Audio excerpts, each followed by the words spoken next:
another episode of Gallery Watch. I'm Alicia Pereira. Tonight we're here at Burati Fine Art Gallery for the grand opening of their brand new premises here in Subiaco.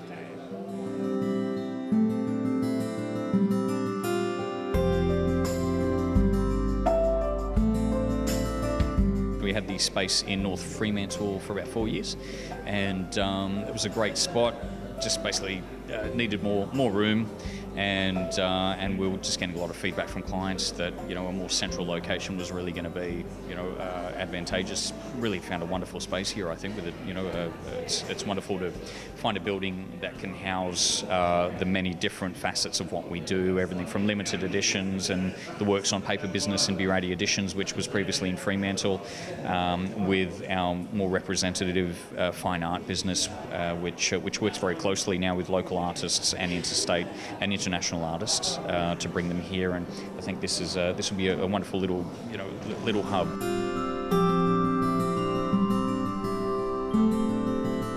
Do you think Fremantle's not an art hub anymore, by contrast?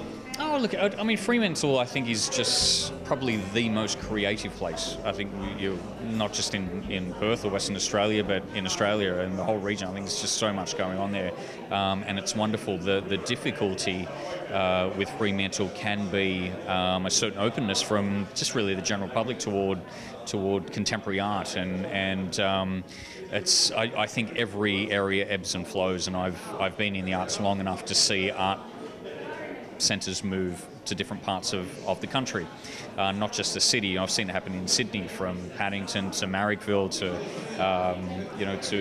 the inner city Newtown to the Western Sydney is really doing great things in the arts, and then you've got other parts of Melbourne where the art centre just keeps moving around, and I don't think Perth is really any different. I think there was probably 10 years ago there was a real golden age of arts and art galleries happening in Perth, and they were largely centred around the western suburbs and around and Fremantle as well.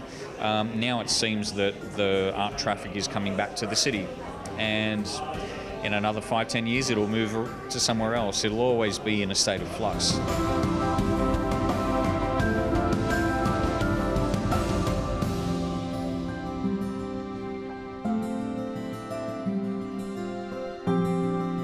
I've heard you're very selective of the artists you choose for your galleries. What kinds of artwork do you like, and why, and which types of artists?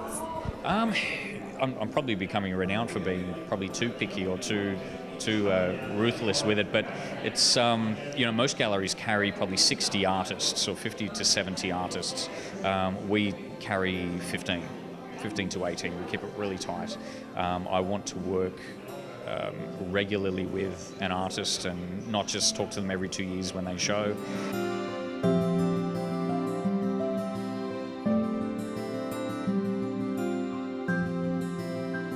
What helps that relationship is being excited about what they're doing, and also seeing artists that are really motivated, really into it. They're really doing it, because it is a hard business and the world will not come to you, and you have to chase it. And I think that's what is defining probably a new generation of art galleries here in Perth and art dealers, is that they really are beginning to chase the industry, and which you have to do if you're in Perth. And I think the best artists that we have here in WA are chasing the industry on a national level.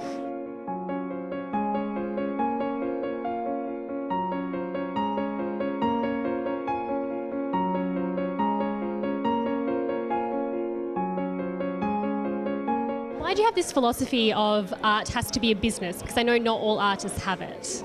No, it's not so much being a business. It's more about it being about the individual being absolutely focused that that's what they want to do and chasing it. So it's not so much treating it as a business. It's actually just treating it seriously.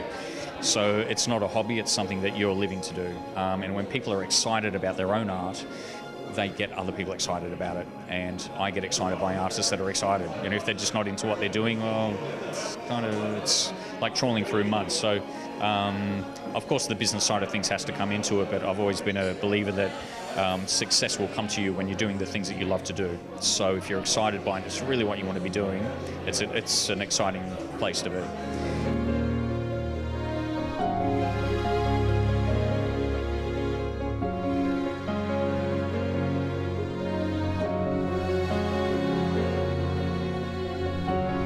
working on some little figurative studies, some still lifes, and so obviously got their little hand studies here, which are a great, I guess they're a good test of just pushing the realism and just focusing on one thing without having to worry about composition or meaning or any of those things. So just try and make them look as kind of beautiful and sumptuous as possible. And then these still lifes, I was really just wanting to play around with some objects that I had at home and see what objects work together. These were all kind of, I guess, antiques and the older objects that I thought played quite nicely together.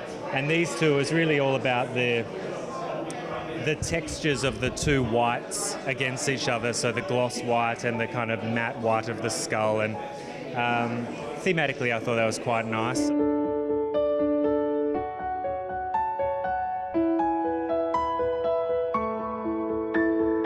I think for my show last year, I did so much figurative work. It was a lot of portraiture and nudes, and I just really needed a break from painting flesh and people. I mean, I know I'm doing the hands as well, but I thought painting some inanimate objects for a little while would be a nice breather from all the figurative work.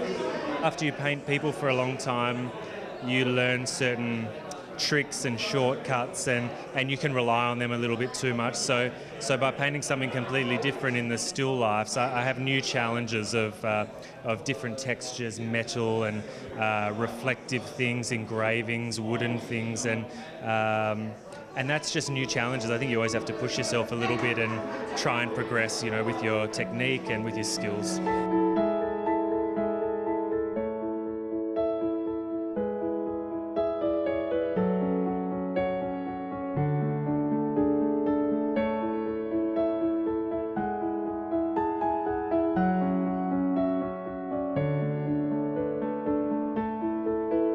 I've done quite a bit of portraiture and self-portraiture as well.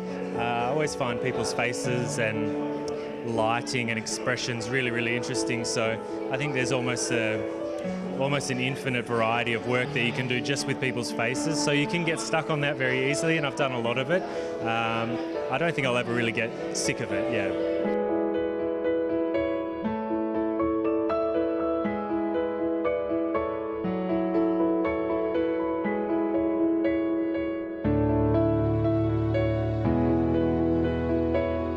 How long have you known Robert for and been one of his exhibiting artists?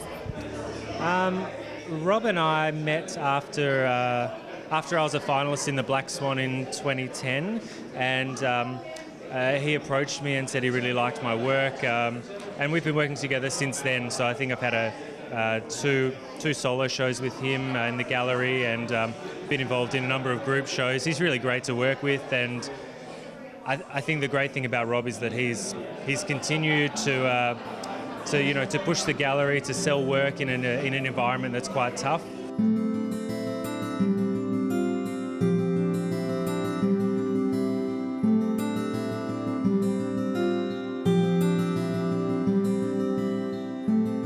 It's mixed media, that's the best way I can explain it, but it's actually stuff I've found in hardware shops and stuff I've found around the house, because I was trying to create flight. I was trying to figure out how feathers work and how flight works.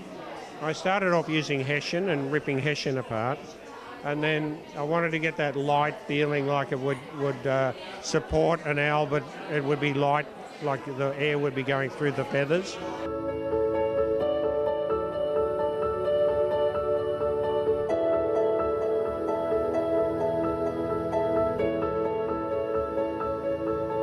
There's a really big mix of different art, so there's probably something that everybody would find something that they liked. She brought me to come and see this art, so I'm really enjoying it, and yeah, finding it very interesting. Looks like it comes from another planet. It's like draws you in, and every time you look you see more and more. So it's something that you can sit and study for hours, and that's the kind of art I like, something that draws you in.